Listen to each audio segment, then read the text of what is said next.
All right, we got a lot of questions over the last month or so, and as promised, I'm here to answer as many of those as I can. So I'll just dive right into it. First one, the PE firm just retraded on me. They dropped valuation $5 million in diligence. Should I walk, renegotiate, or call their bluff? Now, this can happen. And if you're under exclusivity, you've already given away your most important piece of leverage, which is competition. It doesn't mean you're powerless. It just means that things are a little bit different now because you're under exclusivity. So the standard course of action here would be to slow it down. You know, folks that get retraded on typically want to react. And I think the best course of action is do the opposite. Slow this thing down, be calm, cool, and collected. Let the buyer feel the pain of breaking trust. Now, they're either retrading for a valid reason or an invalid reason. And here's what I mean by that.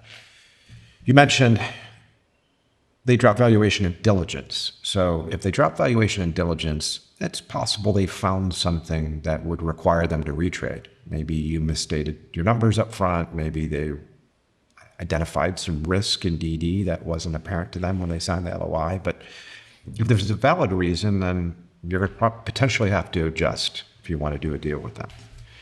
But if you don't believe it's a valid reason and you think they're messing around with you, then the best course of action here is to slow it down, remain calm, cool, and collected.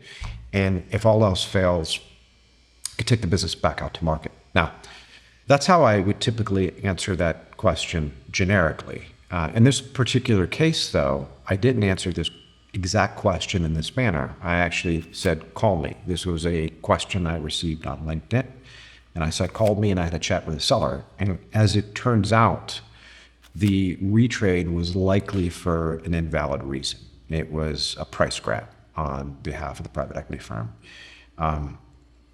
Got to chatting with the owner, who was very interested in doing a transaction. He had watched some of the videos here and asked me a lot of questions, and I was happy to chat with him. Ultimately, when we took a look at his numbers, I believe that the private equity firm not only was trying to retrade by $5 million, but they were probably about $10 million off in total value. So in this particular case, the seller allowed exclusivity to lapse.